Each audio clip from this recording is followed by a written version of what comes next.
Hello student, हम लोग start करेंगे डिटर्मिनेंट में एक्सरसाइज नंबर 4.3।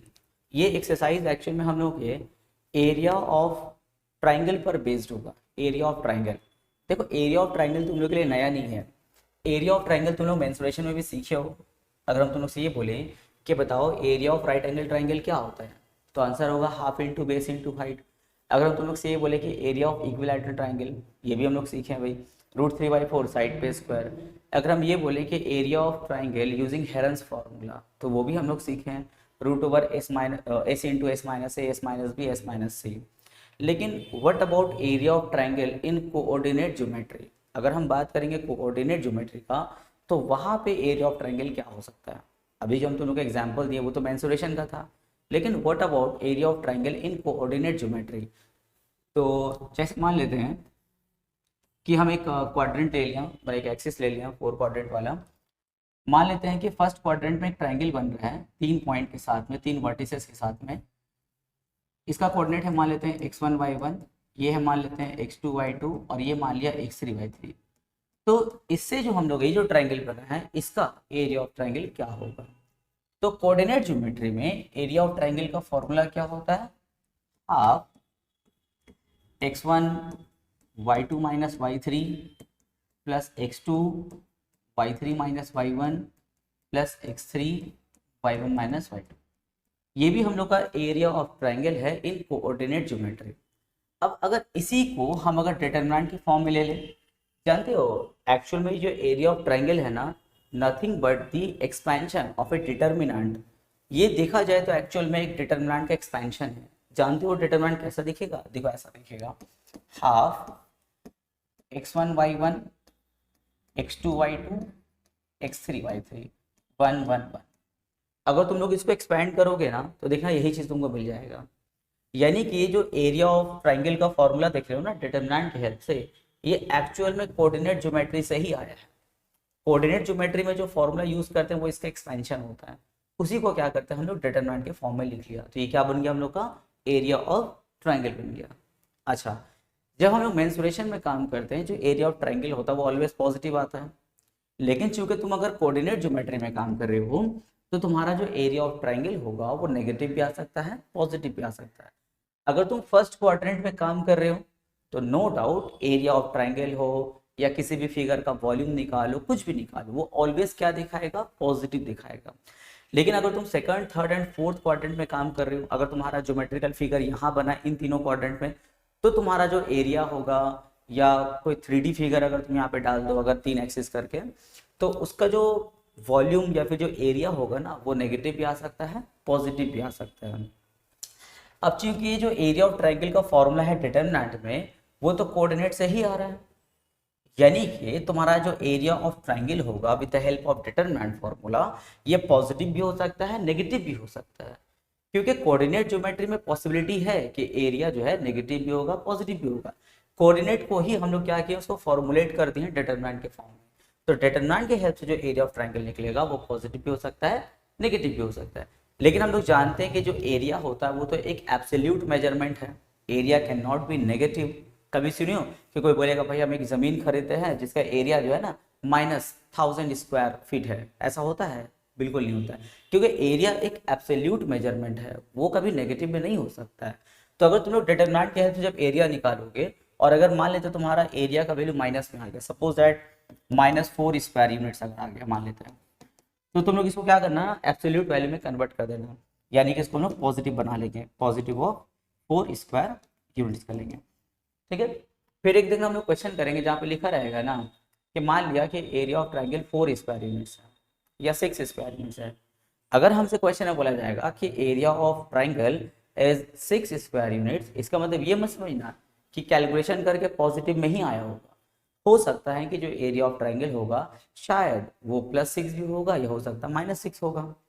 लेकिन जो हमको इन्फॉर्मेशन दिया जा रहा है वो क्या है? एक एब्सोल्यूट वैल्यू है। तो जब तुमको एरिया ऑफ स्क्वायर बोला जाए, एरिया ऑफ ट्राइंगल हो जाएगा 6 स्क्वायर यूनिट्स, तो हम उसको प्लस माइनस दोनों लेके काम करेंगे, क्योंकि हमको तो नहीं मालूम ना कि प्लस आया था कैलकुलेशन करके कि माइनस आया होगा, और हमको जो बताया जा रहा है वो तो एब्सोल्यूट वैल्यू है। तो हम लोग एरिया का जो वैल्यू रहेगा प्लस माइनस लेकर के हम लोग काम करेंगे। एक क्वेश्चन हम लोग बनाएंगे ऐसा, तो और ज़्यादा तुम लोग क्लियर हो जाएगा। ठीक है, तो तो ये रहा बात हम लोग का कुछ एरिया ऑफ ट्रायंगल के बारे में।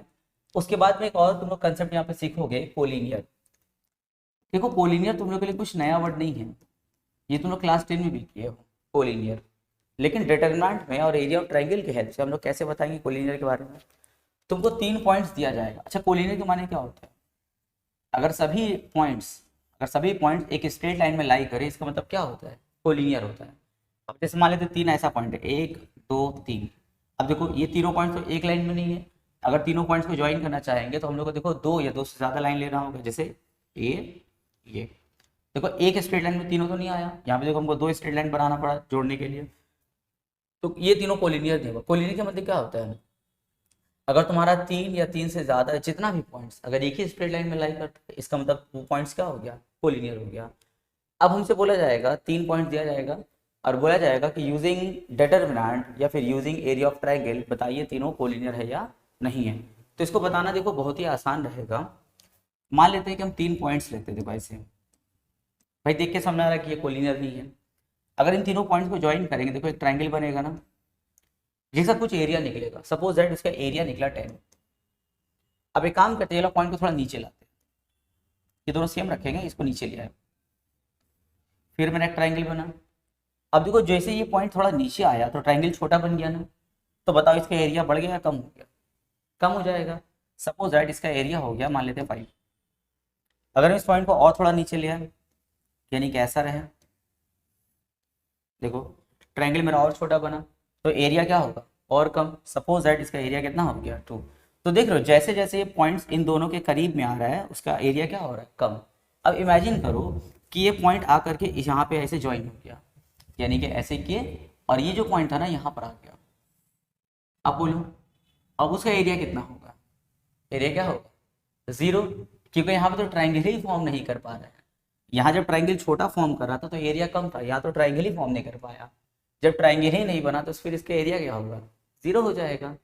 तो देखो अगर तुमसे बोला जाएगा बताइए आपका 3 पॉइंट्स कोलिनियर है या नहीं, तो तुम तीनों पॉइंट्स का क्या करना ना, मिला करके एरिया ऑफ ट्रायंगल निकालो।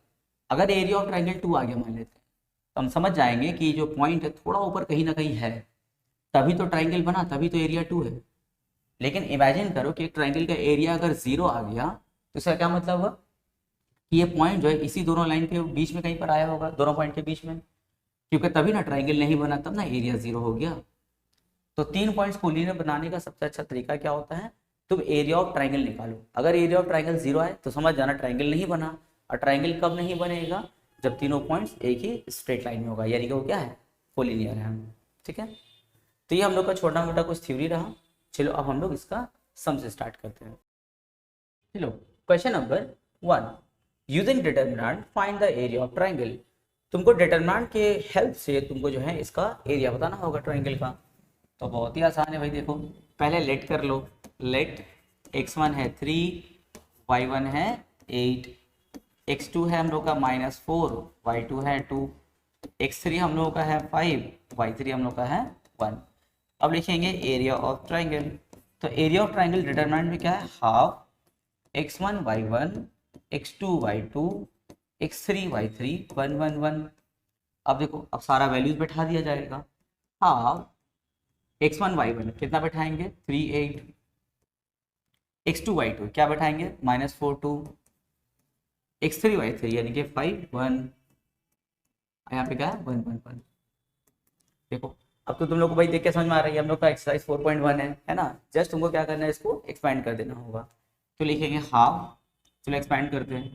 तो अभी हम थोड़ा सा डिटेल में एक्सपैंड कर रहे हैं, क्योंकि कोई बच्चे लोग अगर बिना प्रैक्टिस के अगर डायरेक्ट देख रहे हो तो तुम लोग के लिए भी हो जाएगा, और बाकी जो बच्चे लोग प्रैक्टिस कर चुके तो अपने से एक्सपैंड कर लो तुम लोग। तो यहाँ पे लिखेंगे 3, अब 3 का रो कॉलम छोड़ देंगे तो क्या बचेगा 2 1 1 1। फिर लेंगे 8 को, ये हो गया एक्सपैंडिंग अलॉन्ग R1, ठीक है ना। और 8 को रखेंगे, जब 8 को रखेंगे तो उसका रो कॉलम छोड़ दो, क्या बचेगा -4 1 5 1, -4 1 5 1।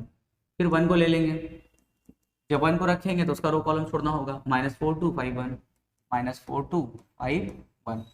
अब साइन बैठाएंगे, साइन क्या हम लोग का प्लस माइनस प्लस, ये तो याद होगा तुम लोग को, स्टार्टिंग से बताते आ रहे। चलो और एक्सपैंड करो 3।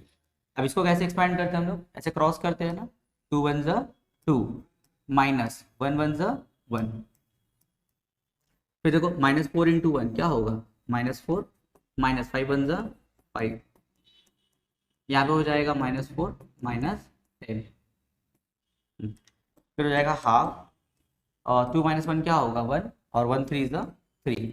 यहाँ देखो -4 -5 क्या होगा -9, -9 को -8 से मल्टीप्लाई करो तो +72, और यहाँ पे हो जाएगा -14, -14 1 -14, तो हो जाएगा हाफ। यहाँ पे हो जाएगा ऐड करेंगे तो 75, 75 में से हम लोग 14 को माइनस कर देंगे तो कितना हो जाएगा 61। अब देखो 61/2 यानी कि 61 का आधा कितना होगा 30.5 स्क्वायर यूनिट्स। ये हो गया हम लोग का area of triangle using determinant हो गया। क्वेश्चन नंबर 4 बोला है using determinant find the value of lambda so that the points are collinear. हम लोग को लैम्डा का वैल्यू बताना है और ये जो तीनों पॉइंट्स है वो तीनों क्या है कोलिनियर। अभी हम तुम लोग को थ्योरी में बताए ना, अगर मेरा 3 पॉइंट्स कोलिनियर है इसका क्या मतलब हुआ, क्या उन तीनों पॉइंट से ट्राइंगल बन रहा है, नहीं बन रहा है भाई, तीनों तो कोलिनियर है, एक ही स्ट्रेट लाइन में तीनों है, ट्राइंगल तो बनेगा नहीं। अगर वो तीनों पॉइंट्स कोलिनियर है, ट्राइंगल नहीं बन सकता अगर, तो उसका एरिया क्या होगा, एरिया ऑफ ट्राइंगल 0 हो जाएगा। तो एरिया ऑफ ट्राइंगल 0 हम लोग यूज करके लैम्डा का वैल्यू बता देंगे हम लोग, ठीक है। तो चलो सबसे पहले लेट करो, x1 lambda, y1 7, x2 1, y2 -5, x3 -4, y3 5। फिर लिखेंगे area of triangle, area of triangle using determinant क्या है formula, of x1 y1, x2 y2, x3 y3, और यहाँ पर है 1 1 1। चलो अब वैल्यू बैठाते हैं, हाफ x1 y1 के लिए क्या वैल्यू बैठेगा लैम्डा 7, फिर हो जाएगा हम लोगों का 1 -5, x3 y3 के लिए क्या होगा -4 5, और यहाँ पे क्या है 1 1 1। चलो अब इसको एक्सपेंड करते हैं तो हो जाएगा हाफ लैम्डा, लैम्डा को अगर लेते हैं तो उसका रो कॉलम छोड़ना होगा, थोड़ा डिटेल में कर रहे हैं तो क्या हो जाएगा -5 1 5 1, क्योंकि कुछ बच्चा लोग तो अभी भी एक्सपेंशन थोड़ा सा खराब है इसीलिए हम पूरा डिटेल में कर दे रहे हैं। चलो 7 को रखेंगे, तो 7 को अगर रखोगे तो उसका रो कॉलम छोड़ना होगा, जब रो कॉलम छोड़ेंगे तो क्या बचेगा 1 1 -4 1 1 1 -4 1।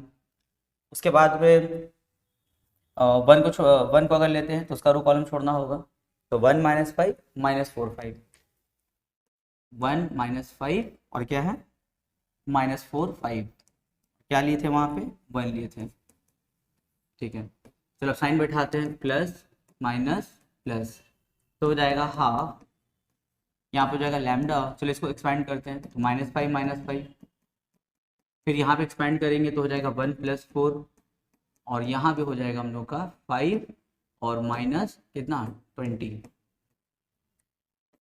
तो हाफ यहाँ पे हो जाएगा -10 लैम्डा, यहाँ पे हो जाएगा 4 + 1 क्या 5, 5 को -7 से मल्टीप्लाई -35, और यहाँ पे हो जाएगा -15, हाफ -10 लैम्डा, इन दोनों देखो माइनस में है ना, ऐड कर देंगे तो हो जाएगा -15। ये हो गया हम लोग का क्या एरिया ऑफ ट्राइंगल को सिंप्लीफाई कर लिया हम लोग। अब फिर लिखेंगे since the 3 given points, since the 3 given points are collinear, तीनों क्या है कोलिनियर है, देयरफॉर एरिया ऑफ ट्राइंगल क्या होना चाहिए, एरिया ऑफ ट्राइंगल 0 होना चाहिए। ये तो हम लोग का एरिया ऑफ ट्राइंगल निकला है, तो इसको इक्वल टू 0 सेट करेंगे, यानी कि half -10 lambda -50 is equal to 0। अब टू यहाँ पे क्रॉस कर देंगे तो क्या हो जाएगा 0 हो जाएगा, तो क्या बचेगा -10 लैम्डा -50 वहाँ जाएगा तो +50, तो लैम्डा को रोक लेंगे, -10 नीचे ऊपर क्या 50, तो यहाँ से 10 1 जा 10 5 जा कैंसिल कर दो, तो क्या बचा लैम्डा का वैल्यू -5। हो गया, कितना इजी क्वेश्चन।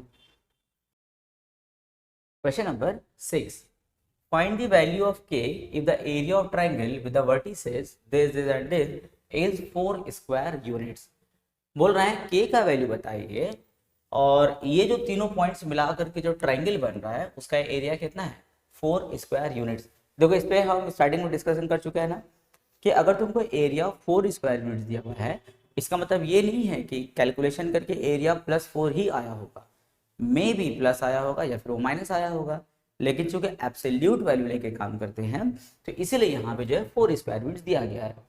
लेकिन हम लोग को डाउट है ना, वो +4 भी आया होगा या फिर -4 आया होगा, तो हम लोग जो काम करेंगे वो प्लस माइनस दोनों लेके काम करना होगा, ठीक है, क्योंकि के का वैल्यू निकालना है। अगर हमको भी एरिया बताना होता तो हम भी क्या +4 ही बताते, लेकिन के का वैल्यू निकालना है, एरिया दिया हुआ है तो भाई एरिया प्लस भी हो सकता है माइनस भी हो सकता है, क्योंकि अननोन है इसीलिए। तो पहले लेट करो भाई, सबसे पहले x1 होगा k, y1 होगा 0, x2 हो जाएगा 4 और y2 हो जाएगा 0, x3 हो जाएगा 0, y3 हो जाएगा 2। तो बहुत ही सस्ता ट्रायंगल बनेगा इससे, एकदम छोटा डिटरमिनेंट। तो चलो एरिया ऑफ ट्रायंगल का फॉर्मूला, एरिया ऑफ ट्रायंगल का फॉर्मूला होगा half x1 y1 x2 y2 x3 y3 1 1 1। चलो वैल्यू बैठाते हैं, x1 के लिए k 0, यहाँ 4 0 0 2, यहाँ पे क्या होगा 1 1 1। चलो इसको एक्सपैंड करते हैं। तो हाफ, देखो यहाँ पे सबसे अच्छा तो वही रहेगा C2 के अलॉन्ग एक्सपैंड करना, क्योंकि जिस रो या कॉलम में ज़्यादा नंबर ऑफ जीरोस होगा हम लोग उसी के रिस्पेक्ट में क्या करते हैं उसको एक्सपैंड करते हैं। तो यहाँ पे C2 में 2 0 है तो एक्सपैंडिंग अलॉन्ग C2, तो वही पहले 0 के रिस्पेक्ट में करेंगे तो 0, फिर 0 के रिस्पेक्ट में करेंगे तो 0, बचा कौन 2।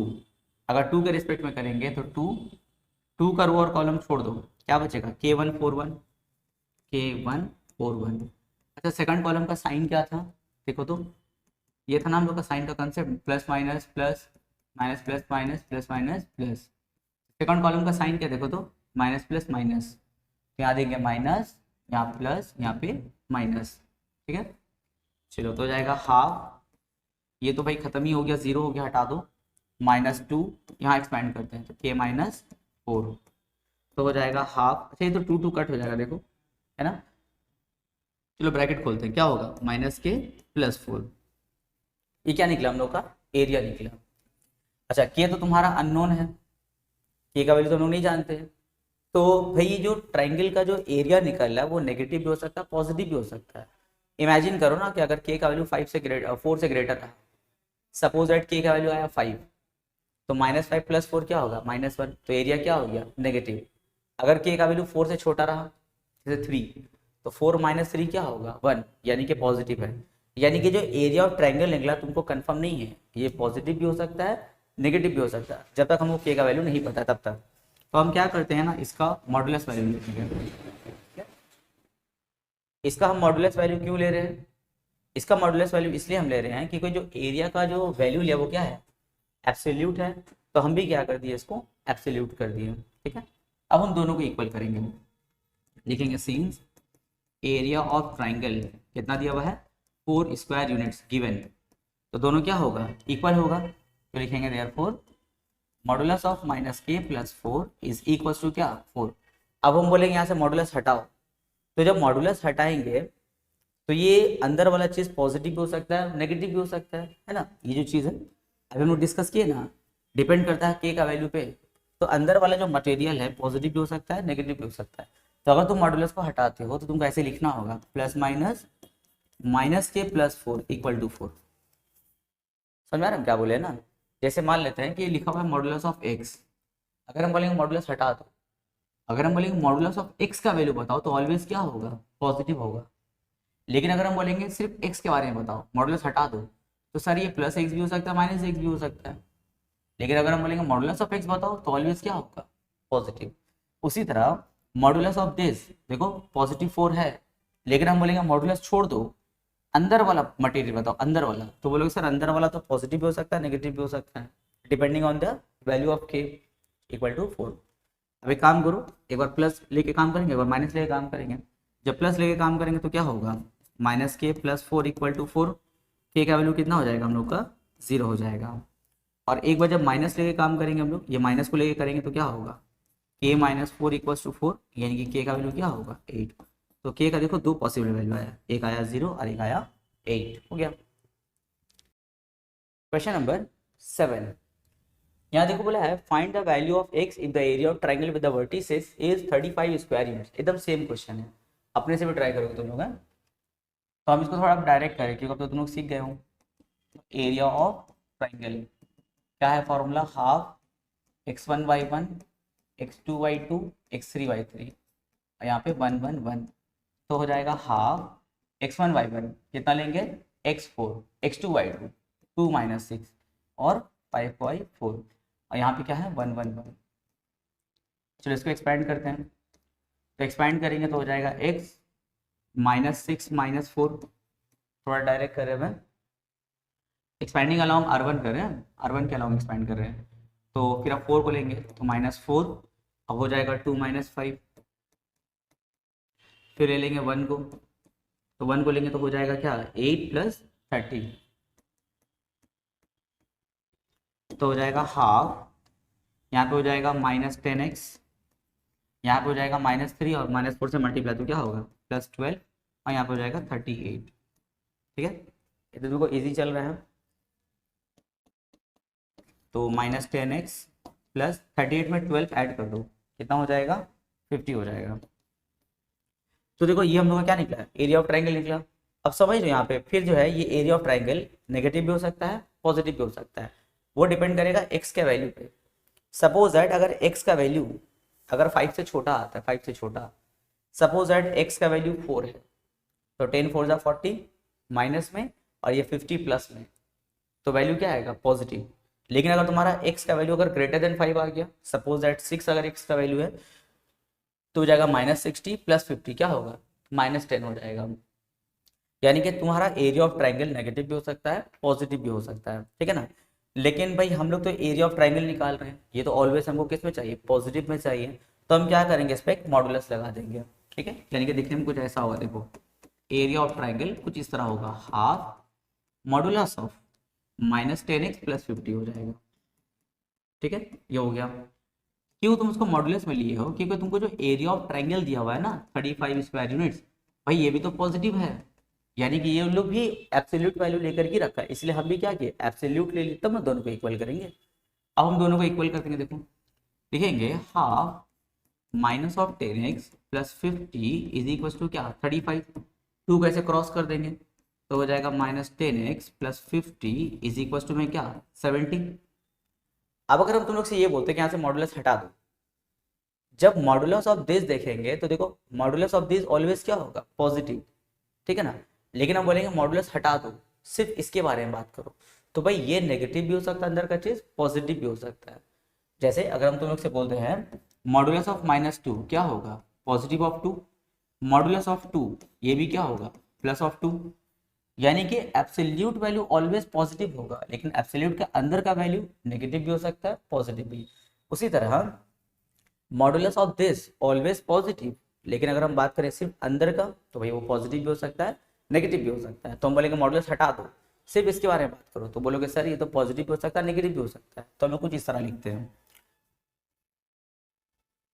इस तरह लिखेंगे कुछ, देखो -10x + 50 = +-70, या प्लस माइनस तुम यहाँ भी दे सकते हो, एक ही बात है। ठीक है, प्लस में भी हो सकता है माइनस में भी हो सकता है इसका वैल्यू। तो अब देखो एक बार प्लस लेके काम करेंगे और माइनस लेके काम करेंगे। जब प्लस लेके काम करेंगे तो -10x + 50 = 70, -10x = क्या होगा 70 - 50, यानी कि x का वैल्यू क्या होगा -2। लेकिन जब अगर हम माइनस लेके काम करें, जैसे -10x + 50 - 70, तो हो जाएगा -10x = क्या -120, x = क्या होगा 12। तो देखो x का दो वैल्यू आया, एक आया -2 और एक आया 12। चलो इसके साथ हम लोग का एक्सरसाइज नंबर 4.3 खत्म होता है। तो लोग देखो अच्छे से ना प्रैक्टिस करते रहो, हम तुम लोग को हर चैप्टर और हर एक्सरसाइज के एंड में हम कुछ प्रैक्टिस क्वेश्चन दे रहे हैं, उस प्रैक्टिस क्वेश्चन को भी तुम लोग करोगे अच्छे से। जैसे कि हम बार बार बोले हैं, पहले एक्सरसाइज करो, कुछ एग्जाम्पल वगैरह प्रैक्टिस करो, उसके बाद प्रैक्टिस सेट का जा करके सम करो। अगर प्रैक्टिस सेट का सम नहीं बनेगा तो फिर तुम लोग क्या करोगे, उसी प्रैक्टिस सेट का जो हम वीडियो सॉल्यूशन अपलोड करेंगे उसको फिर जाकर तुम लोग देख लेना, लगे भिड़े रहो, ताकि एंड में तुम लोग का जो मार्क्स वगैरह है बहुत अच्छा है तुम लोग का। इसके अलावा जैसे एग्जाम करीब आएगा, हम एक तुम लोग को रिविजन्स क्लासेस भी करवाएंगे, जहाँ पे हम लोग एक लंबा क्लास चलवाएंगे एकदम मैराथन टाइप का, जिसमें हम लोग 4-4 5-5 घंटा क्लास करेंगे और एक एक पूरा चैप्टर को हम लोग एक एक शॉर्ट में हम लोग रिवीजन कर लेंगे विथ फुल अंडरस्टैंडिंग। तो जुड़े रहो तुम लोग, ठीक है, और खुद से भी थोड़ा प्रैक्टिस करते रहो।